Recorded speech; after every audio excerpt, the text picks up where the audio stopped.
हाँ, तो ये चलिए दोस्तों, हिंदी क्लासेस बाय नवीन सर में आप लोग का हार्दिक स्वागत, अभिनंदन है। आप लोग को अगली वीडियो दिए थे विशेषण पर, ठीक। और ये वीडियो आप लोगों की है हिंदी का एक नया टॉपिक, जिसे अलंकार अलंकार कहते हैं, ठीक ना। तो अलंकार के बारे में ऐसा हम बता देंगे, इस वीडियो को शुरू से लेकर लास्ट तक देखिएगा।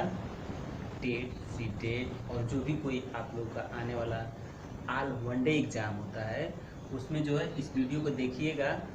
इसमें जो पूरे इससे बाहर कुछ भी नहीं है, बस ये अलंकार के भागों को देखिए और अलंकार के बारे में देखिए, ठीक ना। तो चलिए आप लोगों को अलंकार के बारे में बताते हैं। काव्य की शोभा बढ़ाने वाले तत्वों को क्या कहा जाता है?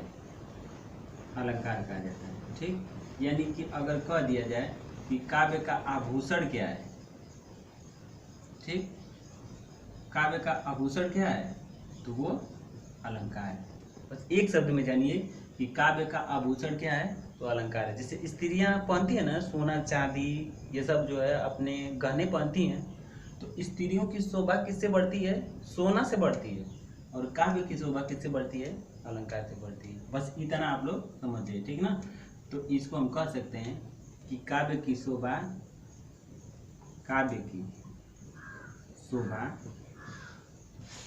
बढ़ाने वाले तत्वों को, काव्य की शोभा बढ़ाने वाले तत्वों को क्या कहते हैं? अलंकार कहते हैं, ठीक ना। अलंकार कहते हैं। यहाँ तो आप लोग को समझ में आ गया होगा। और अलंकार का अर्थ होता है आभूषण, गहना, ठीक ना। आभूषण, गहना और श्रृंगार, ठीक ना। और एक होता है सजावट, ठीक। ये सब किसका मतलब अलंकार का ही एक अंग है। मतलब आभूषण कह दिया जाए, ये भी आप अलंकार का ही है। गहना कह दिया जाए, श्रृंगार कह दिया जाए और सजावट कह दिया जाए, तो ये सब किसके तत्व है? तो अलंकार के हैं। तो एक लाइन में आप लोगों को बता दिया कि काव्य की शोभा बढ़ाने वाले तत्वों को क्या कहा जाता है? अलंकार कहते हैं, ठीक। अब आइए, अलंकार के प्रकार कितने होते हैं, ठीक ना। अलंकार के प्रकार, तो अलंकार के दो प्रकार बताए गए हैं। अलंकार के कितने प्रकार बताए गए हैं? दो प्रकार बताए गए हैं। एक होता है शब्दा अलंकार,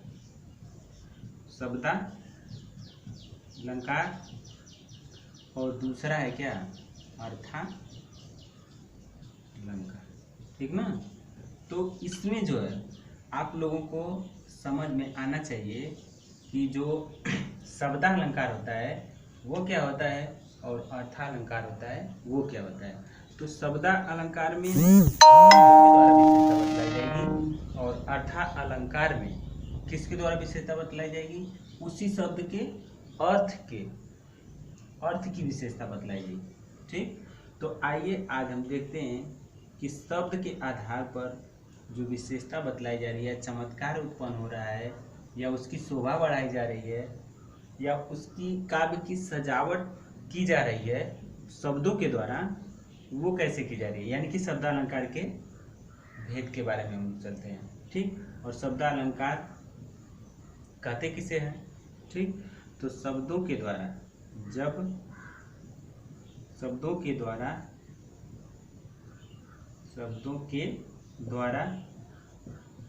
काव्य की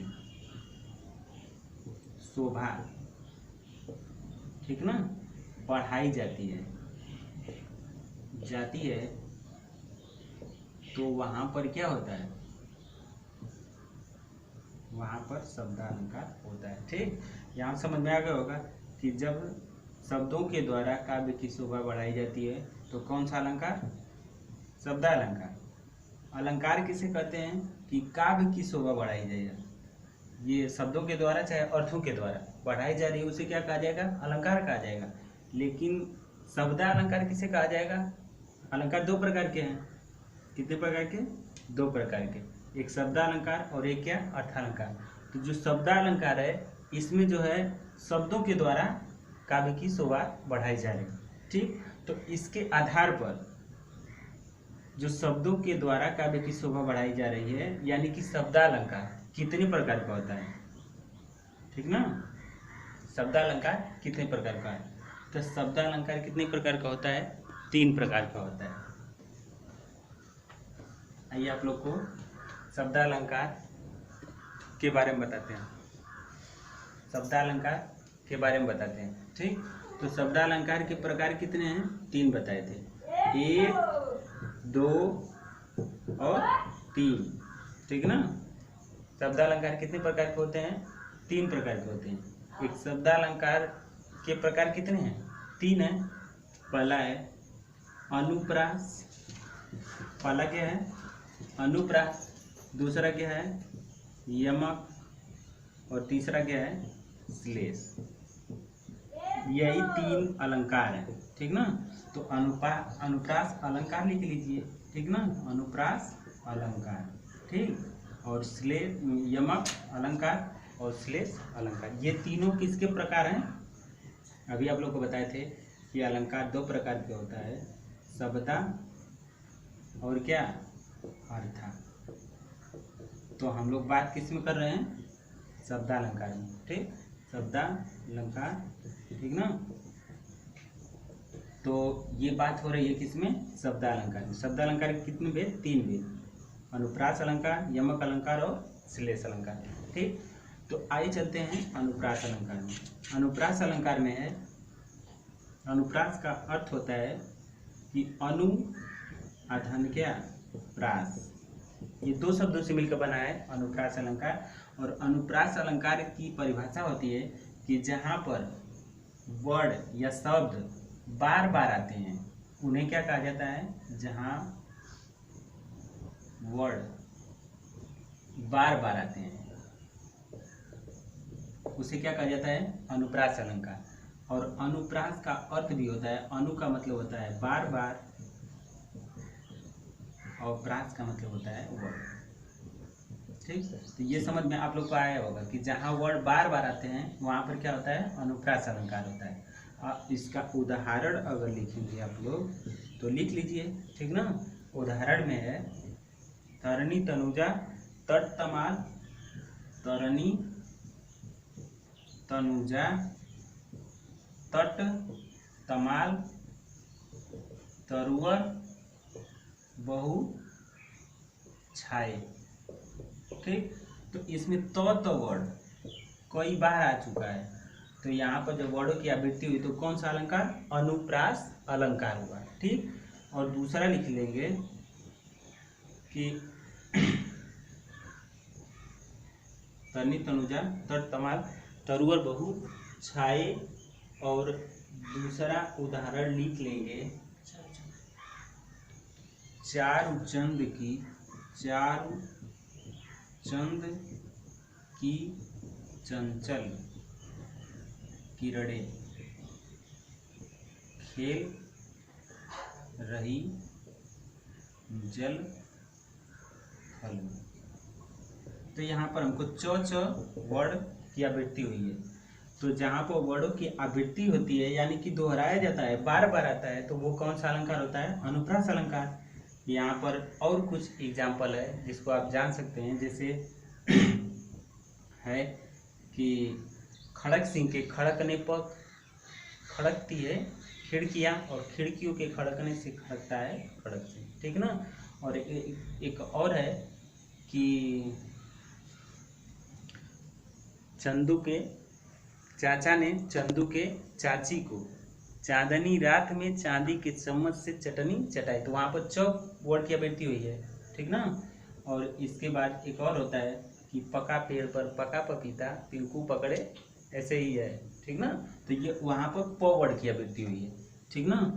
तो ये जो है इम्पोर्टेंट इसमें है। और इसके बाद हम लोग आएंगे अनुप्रास अलंकार के बाद आएंगे यमक अलंकार में।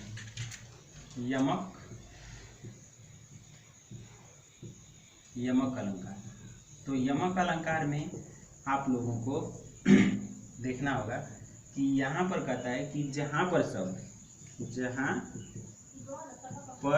शब्द जहाँ पर शब्द जो है एक ही मतलब दो या दो से अधिक बार आए, जहाँ पर शब्द दो या दो से अधिक बार आए, ठीक ना, तो वहाँ पर क्या होता है, यमक अलंकार होता है। मतलब शब्द दो या दो से अधिक बार आएगा, ठीक ना, वहाँ पर क्या हो जाएगा, यमक अलंकार हो जाएगा, ठीक ना। जहाँ पर शब्द दो या दो से अधिक बार आएगा वहाँ पर क्या हो जाएगा, अनुप्रास यमक अलंकार हो जाएगा। जैसे वे 3 बेर खाती थी, उदाहरण में लिख लेंगे, वे 3 बेर खाती थी, 3 बेर, वे 3 बेर खाती है, ठीक ना। तो बेर बेर 2 बार आया है, लेकिन इन दोनों बेरों का अर्थ क्या है, अलग अलग है, ठीक ना। तो जहाँ पर शब्द दो या दो से अधिक बार आए लेकिन उसका अर्थ क्या हो, अलग अलग हो, तो वहाँ पर क्या हो जाएगा, यमक अलंकार।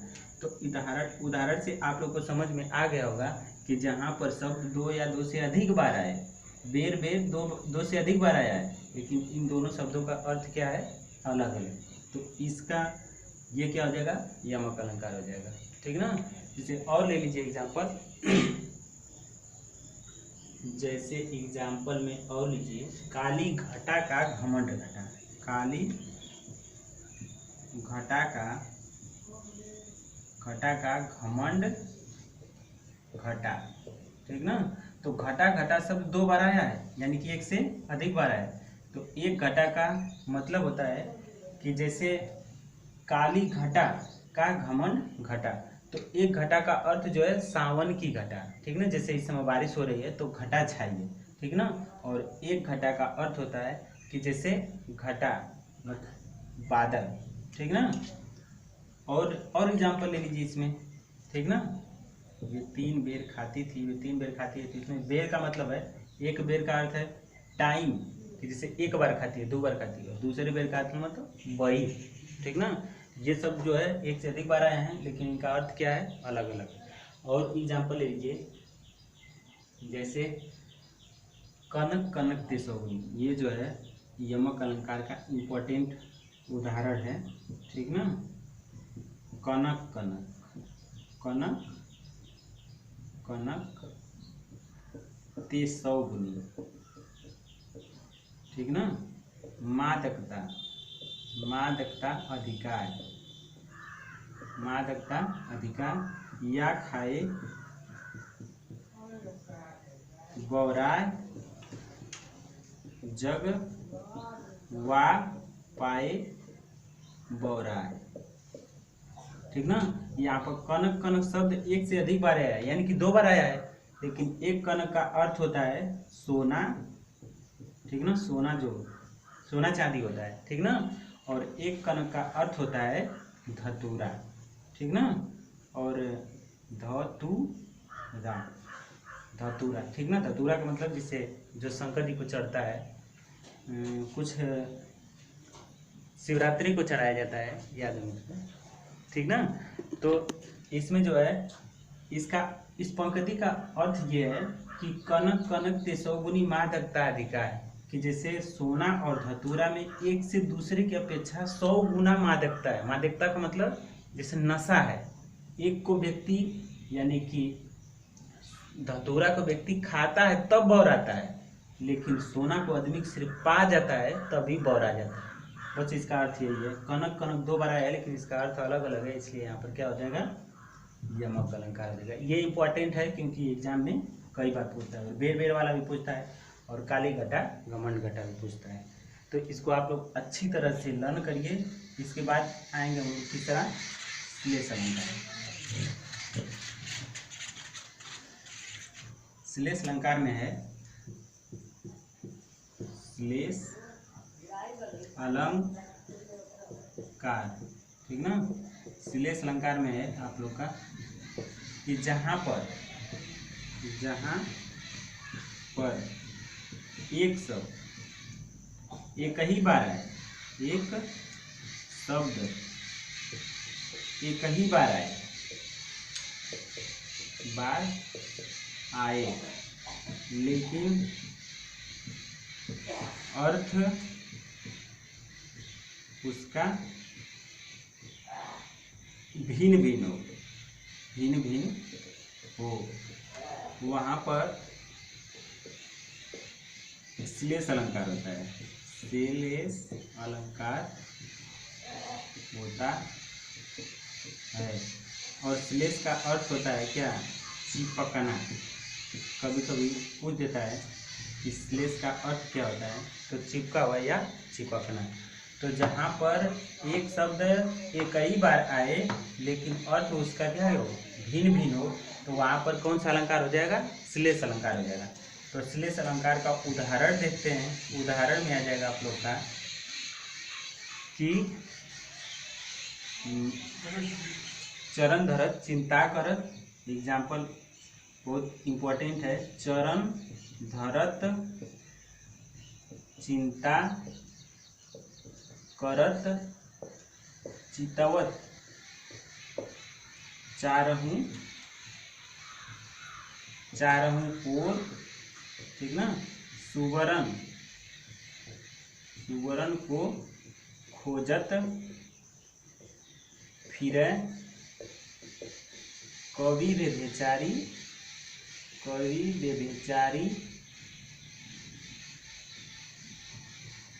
बेचारी चोर। तो यहाँ पर सुवर्ण शब्द तो एक ही बार आया है, लेकिन इसका अर्थ क्या है? अलग अलग है। क्योंकि ये सुवर्ण शब्द जो है कवि के लिए सुंदर वर्ड है, और स्त्री के लिए सुंदर वर्ड की स्त्री है, और नहीं, स्त्री व्यभिचारी के लिए सुंदर वर्ड की स्त्री है, और चोर के लिए सोना है। तो इस सुवर्ण का अर्थ कितना हो गया? 3 हो गया। एक का अर्थ सोना, ठीक ना, एक का अर्थ वर्ड, और तीसरे का अर्थ क्या हो जाएगा? अक्षर। तीसरे का अर्थ सोना, वर्ड, और कवि, व्यभिचारी, सुंदर, ठीक है ना, सुंदर रंग की स्त्री। सोना, वर्ड मतलब अक्षर, और सुंदर रंग की स्त्री। तो इस सुवर्ण का अर्थ कितना हो गया? 3 हो गया। तो ये जो है अलंकार का पार्ट रहा है। अब इसमें कुछ जो है अर्थालंकार में छूट रहा है, ठीक ना। तो इसको आप लोग को नेक्स्ट वीडियो में बताएंगे।